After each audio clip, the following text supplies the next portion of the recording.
그리고 이제 세 번째는 2부 세미나의 세 번째는 인간 소외예요. 이 워딩도 여러분 다 아시죠? 인간 소외 어떻게 극복할 것인가. 이 코로나가 사실은 우리에게 많은 것들을 되돌아보게 하는 그런 상황이잖아요. 굉장히 중요한 텍스트가 우리 앞에 펼쳐져 있어요. 많은 아픔이 있고 또는 절망도 있고 이것이 엄연한 현실이지만 그럼에도 불구하고 필요한 거리, 물리적 거리를 두고 사실은 필수적인 더 가까운 어떤 거리를 새로 설정하는 그런 타이밍이 아닌가 하는 생각도 이제 갖게 되는데, 이 세 번째 발제는 사실은 이병욱 선생님을 모시고 들어볼 예정인데요.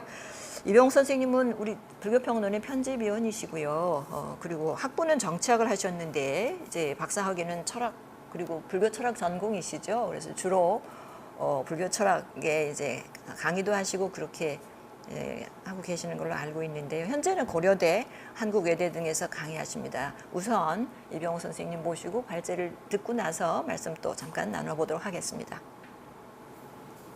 예, 소개받은 이병욱입니다. 제가 이제 발표할 제목이 그러니까 인간 소외 어떻게 극복할 것인가 이렇게 되어 있는데요. 아마 부제가 제가 진짜 말씀드리고자 하는 내용일 겁니다. 그러니까 불교에서 바라본 프롬의 소외 이론이 제가 진짜 말씀드리고 싶은 내용인데요. 제 개인적인 어떤 경험이랄까 소외가 있습니다. 제가 80년대 초반에서 중반에 걸쳐 대학을 다닐 때 그때는 소외라고 하는 말이 굉장히 유행을 했고요. 그때 제 개인적인 경험으로는 현대 사회 소외 문제를 많이 언급하면서 그 대안을 동양 철학에서 구할 수 있다. 이 정도의 담론이 굉장히 유행했던 걸로 기억을 하고 있고요. 저 또한 그런 말에 동의하던 사람이었습니다. 그 뒤로 제가 이제 불교 철학을 공부하게 됐는데 제가 좋아했고 열광했던 소외라는 말이 불교 철학과 어떤 연결고리가 있는가에 대해서 제 스스로 고민을 좀 해보았는데 그게 분명하게 잘 드러나지 않더라고요. 예, 그런 고민을 하고 있던 터에 이제 불교와 이제 소외 문제를 연결시켜서 글을 쓰라는 청탁을 받고 저는 좀 이제 제 과거에 젊은 시절에 저의 그 묵은 고민을 한번 이번에 한번 글로 한번 풀어보자 그런 문제 의식을 갖고 제가 글을 썼습니다. 주어진 자료를 조금씩 읽어가면서 발표에 들어가겠습니다. 서론에 보시면 소외의 일반적 개념이라고 제가 제목을 달아놨는데요. 현대 산업사회에서 사람의 상실감, 절망감, 불안감 등의 심리 상태 또는 그러한 것이 나타나는 사회적 현상을 포괄하는 적절한 용어가 소외라고 합니다. 그런데 이러한 소외라는 말은 상당 부분 일상 용어처럼 사용되고 있습니다. 동료나 친구 또는 다른 사람의 관계에서 서로 간에 서먹한 느낌이 들 때, 그리고 이런 사람들에게 따돌림을 당할 때도 소외라는 말을 쓴다고 합니다. 그러니까 우리가 일상생활에서 소외하는 말이 상당 부분 널리 쓰이고 있고요. 그래서 굉장히 가깝게 쓰는 말이지만 학문적으로 소외가 무엇이냐라고 물으면 학자마다 다르고 또 전공마다 다르게 정의하는 게 소외라고 하는 개념이라고 합니다. 저는 제가 이 글을 준비하기 전까지는 소외라는 개념이 그렇게 넓은 줄 몰랐습니다. 그런데 철학을 전공하는 사람, 사회학을 전공하는 사람, 자기 전공에 따라 소외라는 단어는 같은 단어인데 그 의미가 조금씩 다르게 사용된다는 것을 발견하고 상당히 당황을 했습니다. 이 많은 소외 개념 중에 어떤 소외 개념을 잡아서 불교와 대비할 것이냐라는 것이 저희 문제 의식이었기 때문에 저는 여기서 그 프롬의 소외 개념을 좀 빌려다가 그것과 불교의 개념을 한번 대비하고자 합니다. 제가 서론에 보시면 그 중간에 그 가장 널리 알려져 있고 대표적인 소외 개념을 6가지로 나누어서 소개해 놨는데요. 뭐 그런 건 뭐 그냥 넘어가겠습니다. 그리고 이제 두 번째 2장의 프롬의 소외 이론을 소개해 드리고자 합니다. 그 소외 이론 중에 꼭 프롬이 중요하다 이런 말씀을 드리고자 하는 건 아니고요. 제가 불교와 관련해서 글을 쓰려는 게 이 글의 목적이기 때문에 불교와 관련성을 찾기에 용이한 개념이 프롬의 소외 이론이었다 이렇게 말씀드리는 게 정확한 내용일 것 같습니다. 그러면 잠깐 프롬에 대해서 다 아시겠지만 간단한 소개를 해드리겠습니다.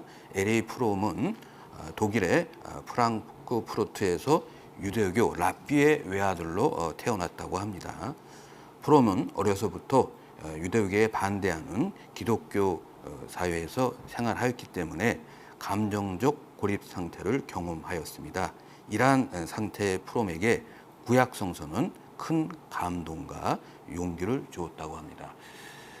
이게 프롬의 소외 이론을 보면 저희가 기독교를 언급 안 할 것 같지만 개신교나 또는 천주교에 대해서는 굉장히 비판적인 발언이 많습니다. 물론 기독교 전반에 대해서는 그렇게 비판을 하고 있지 않지만은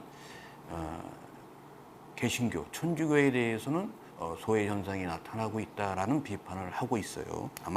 그게 자신의 체험과도 일정 부분 관련이 있어 보입니다.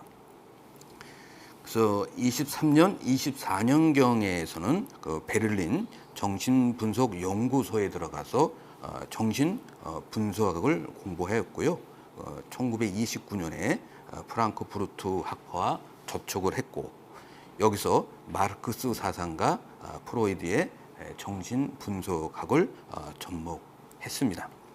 1939년 그는 프랑크푸르트 학파와 결별하고 자신의 독자적 세계관을 세우고자 했습니다.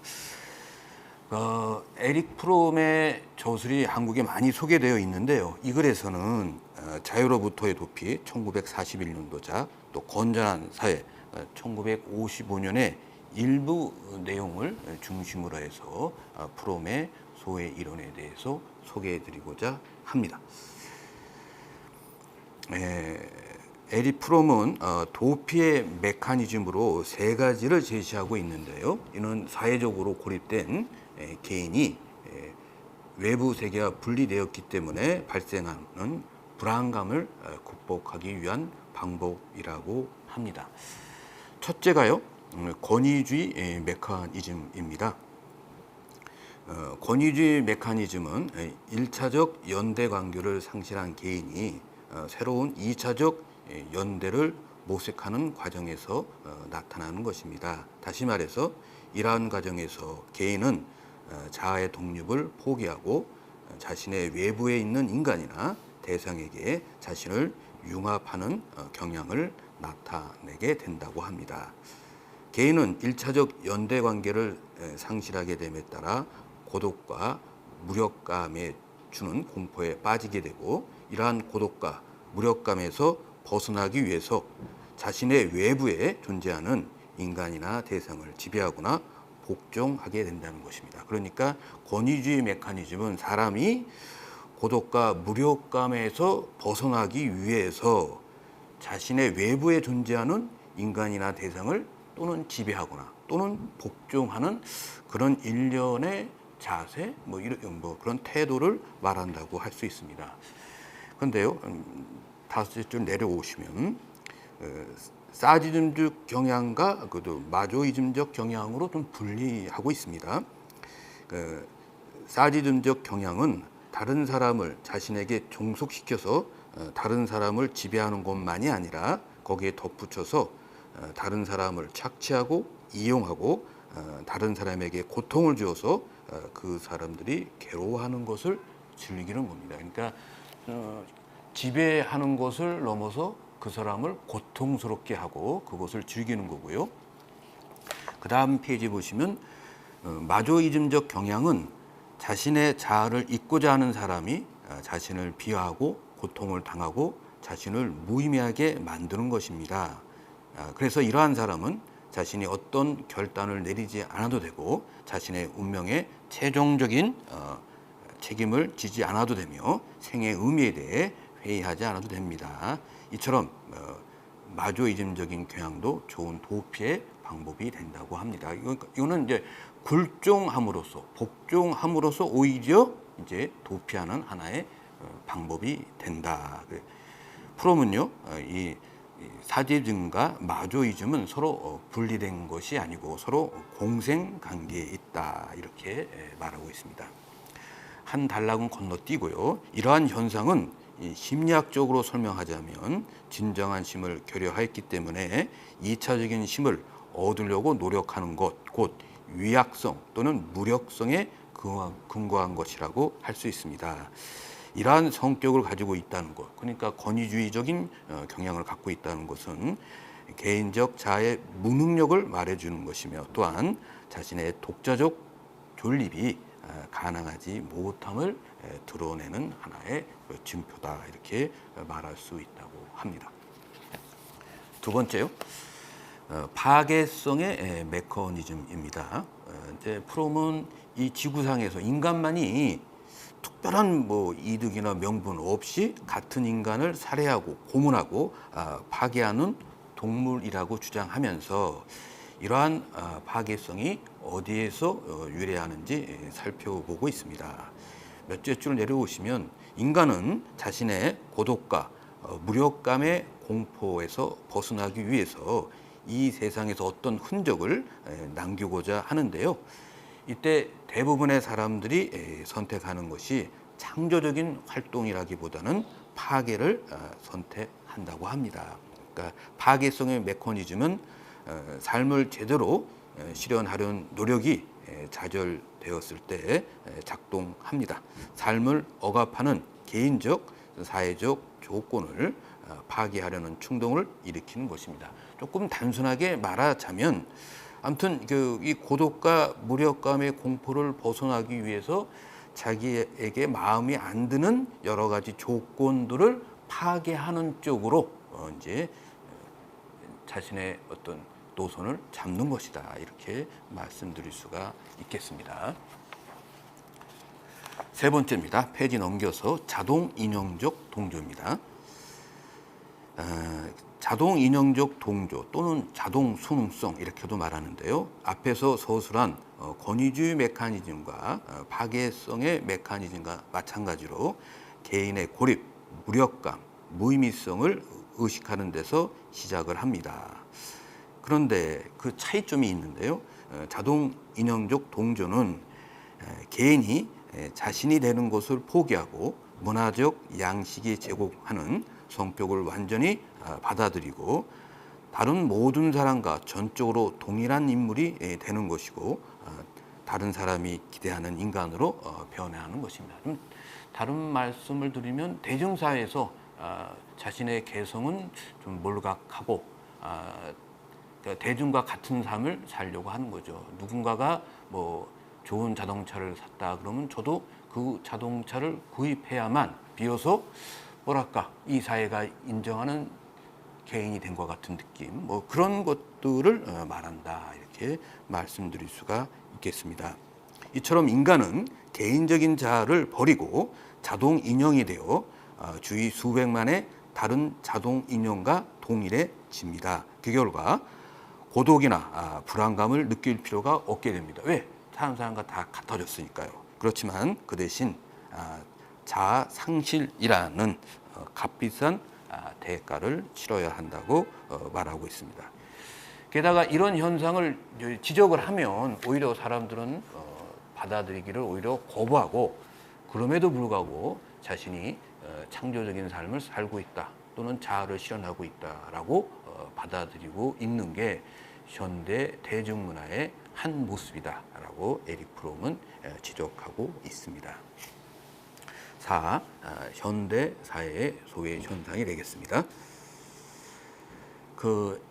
프롬은 이 앞에서 말한 이 세 가지를 결합해서 소외 현상을 설명하고 있습니다. 조금 더 정확히 말씀드리면 이 세 가지에다 또 새로운 개념을 더 추가해서 소외 현상을 설명하고 있는데요. 저는 아무래도 불교와 비교하려는 목적이기 때문에 불교와 비교할 수 있는 이 세 가지 개념을 중심으로 해서 소외 현상을 설명하고자 합니다.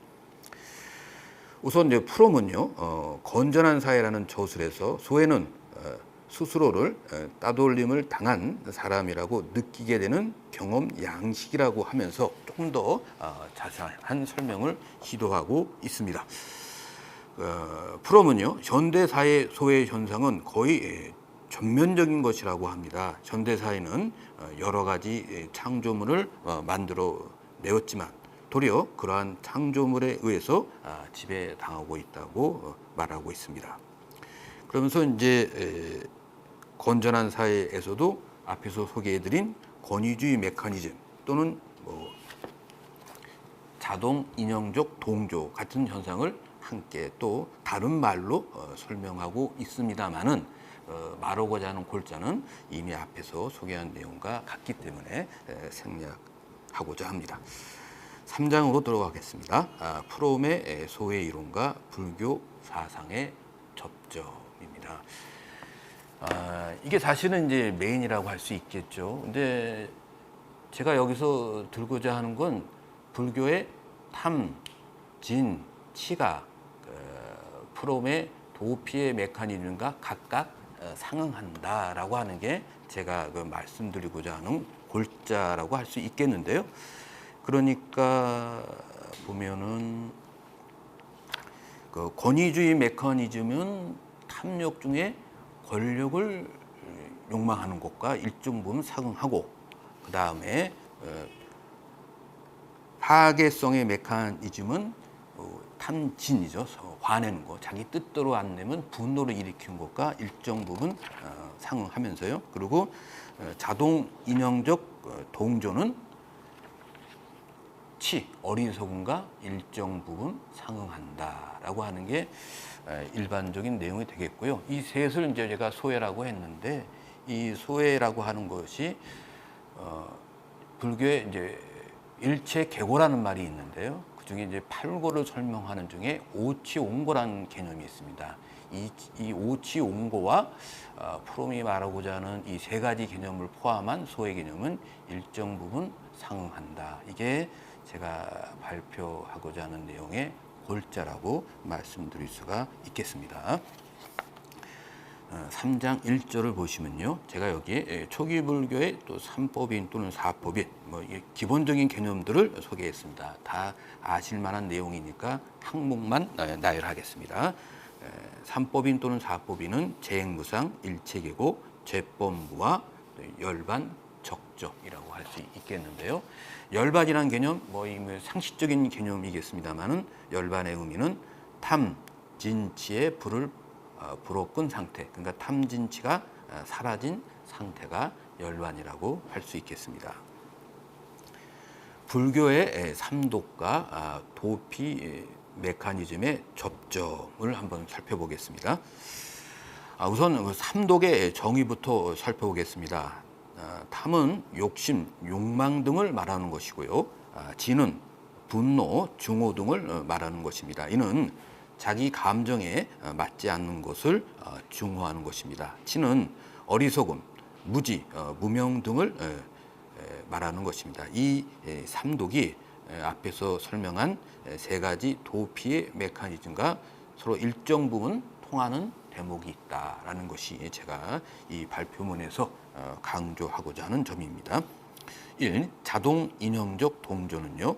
개인이 자기 자신이 되는 것을 포기하고 그 사이에 문화적 양식에 맞추어 사는 것이며 따라서 다른 모든 사람과 같아지는 것이고 다른 사람이 기대하는 인간으로 변화하는 것입니다. 결국 현대의 사람은 사회에서 제시하는 신념 체계에 의해서 조종당하고 지배당하면서도 자기 자신이 자유로운 인간이라는 환상을 가지고 있다고 지적하고 있습니다. 이런 내용을 불교와 대비시켜 보자면 어리석음, 무지, 무명에 해당한다고 할 수 있겠고 삼독의 치에 해당한다고 저는 봤습니다. 근데 조금 꼼꼼히 따져보면 자동 인형적 동조와 무명은 완전히 같은 것이라고 할 수는 없을 것입니다. 하지만 현대사회에서 개인이 자신의 창조적 삶을 살아가기보다는 어떻게 다른 사람의 삶의 양식에 맞춰가는지에 대해 자동 인형적 동조는 적절히 설명하고 있습니다. 따라서 불교에서 말하는 무명이 좀 더 포괄적인 개념이라고 할지라도 현대인들이 어떻게 개성을 몰각하고 다른 사람처럼 사는가, 그런 어리석음을 범하는가 하는 것을 적절히 설명해 낼 수 있고요. 따라서 저는 우리가 현대 불교학을 추구한다면 불교의 무명이라는 개념은 포괄적인 개념이지만 현대 언어로 다시 설명할 때 자동 인형적 동조라는 개념으로 무명의 개념을 설명한다면 조금 더 전대적인 언어로 우리가 무명을 설명할 수 있을 것이다. 이렇게 기대를 합니다. 두 번째요. 이 파괴성의 메커니즘은 인간이 고독과 무력감에 벗어나기 위해서 파괴의 충동을 일으키는 것입니다. 이러한 그 파괴 메커니즘은 불교의 관점에서 본다면 진, 곧 분노, 증오에 해당하는 것입니다. 진은 자기 마음에 맞지 않는 것에 대해 증오하는 것을 말하는 것입니다.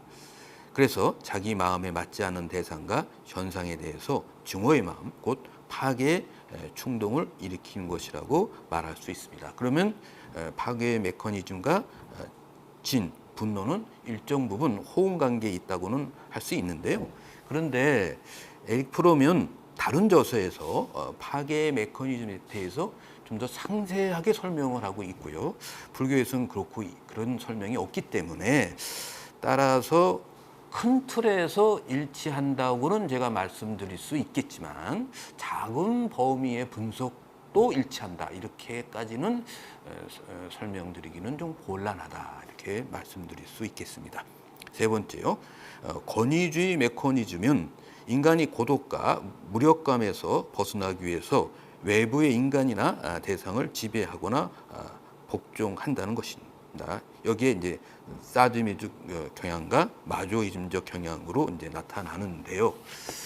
이게 이제 불교의 탐과 대비해서 보면 권력에 대한 욕망과 관련이 있다라고 말할 수는 있겠습니다. 그렇지만 우리가 일반적으로 권력하게 되면 여기에 다른 사람을 지배하는 것을 넘어서 그들을 괴롭히거나 또는 자발적으로 이렇게 마조이즘적으로 완전히 복종을 하는 그런 설명까지는 권력 이론에서 제시하고 있지 않기 때문에 이런 점에서 보자면 불교의 탐욕이 권력을 욕망한다는 것과 일정 부분 거시적인 관점에서는 통하는 대목이 있다 할지라도 세부적인 내용에 가서는 또 차이점이 있다 이렇게 말씀드릴 수가 있겠습니다.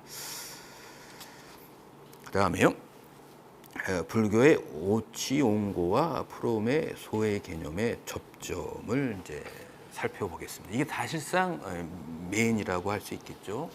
제가 이제 대학에서 불교를 이제 강의할 때 학생들에게 가장 설명하기가 어려운 대목이 뭐냐라고 저한테 물으신다면 사실은 일체계고입니다. 왜냐하면 인생이 괴롭다는 거는 사실 그렇게 체험하기가 어려워요. 그러니까 일정 부분 괴로운 측면도 있지만 돈과 권력이 있으면 얼마든지 행복하게 살 수 있다.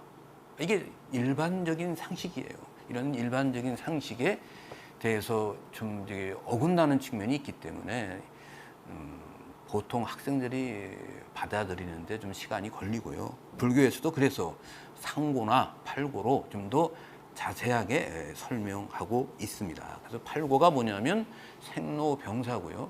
태어나고 늙고 병들고 죽는다. 태어나는 것은 빼고요. 늙고 병들고 죽는 것은 사람은 어떤 조건에 있어도 피해갈 수 없는 운명적인 한계이다. 이렇게 우리가 보면 되는 거죠. 그래서 늙고 병들고 죽는 것은 사람에 따라 뭐 경감될 수는 있어도 피해갈 수 없는 그런 고통이다. 이런 말씀을 드리는 거고요. 원중해고 뭐 애별리고 구부듣고도 같은 내용인데요. 원망하지만 만나야 되는 고통, 또는 사랑하지만 헤어져야만 하는 고통, 구하지만 얻지 못하는 고통도 사람이라면 피해갈 수 없는 그런 고통이다라고 말하고 있고요.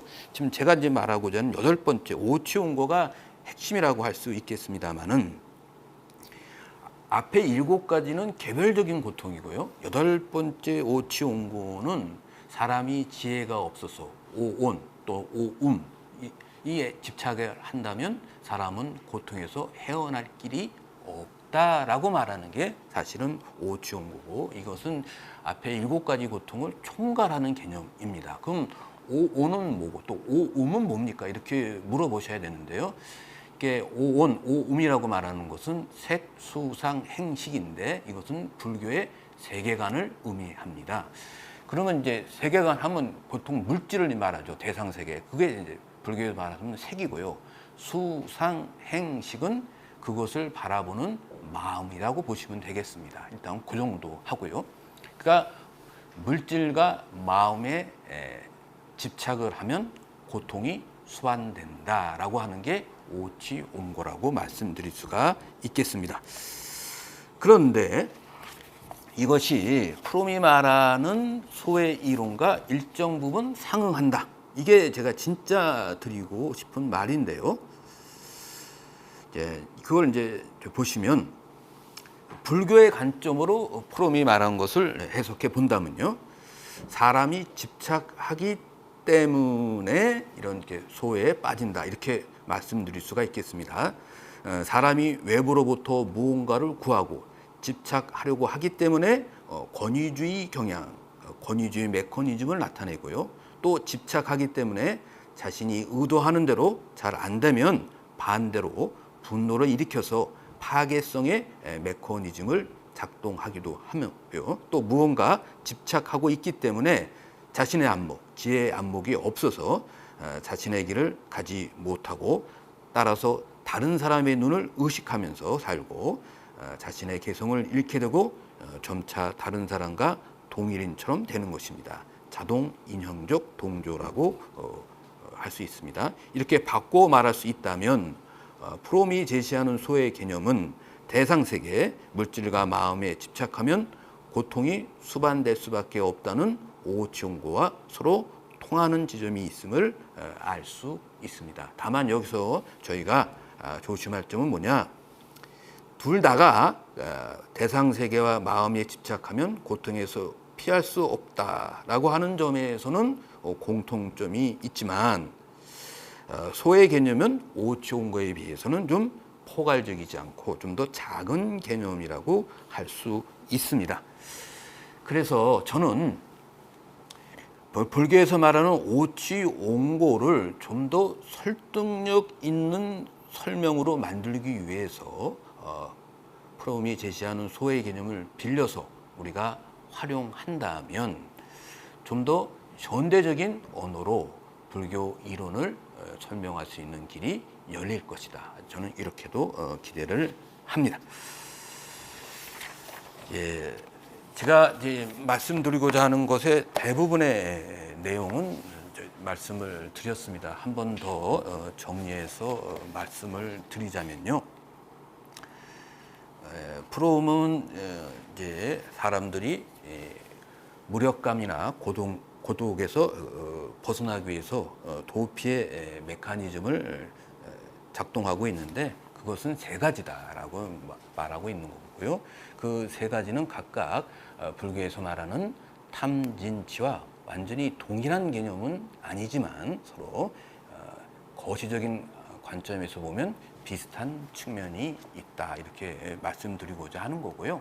그 다음에 프롬의 소외 개념은 정확하게 저희가 정의하기는 어렵습니다. 왜냐하면 제가 이제 요 얘기를 빼먹고 말씀을 못 드렸는데요. 프롬이 세계적인 대가이기는 하지만 제가 이 글을 쓰면서 조금 당한 측면이 있었는데, 명확한 개념 정의를 안 하고 쓰시더라고요. 그래서 제가 이 글을 쓰면서 프롬이 명확하게 정의 안 한 것을 좀 잠정적으로 제가 정의를 내려서 세 가지 메커니즘이 작동하는 것을 소외 이론이라고 좀 축소해서 제가 정의를 했고요. 그 세 가지 메커니즘이 작동하는 이유가 뭐냐? 결국은 불교의 관점으로 보면 집착하려는 경향 때문에 결국은 세 가지 메커니즘이 작동할 수밖에 없고, 그것이 소외 이론인 것이다 라고 저희가 말씀을 드렸고, 이거는 불교에서 말하는 팔고 가운데 맨 마지막인 오치옹고의 내용과 일정 부분 상응한다. 다만 완전히 같은 것은 아니고, 오치옹고가 또 포괄적인 개념이라면 프롬의 소외 이론은 하위의 개념이다, 이렇게 말씀드릴 수 있고, 우리가 이러한 개념을 활용해서 현대 불교학을 우리가 추구할 수 있다라는 말까지 아울러 드리고자 합니다. 예, 이것으로 발표를 마치겠습니다. 감사합니다.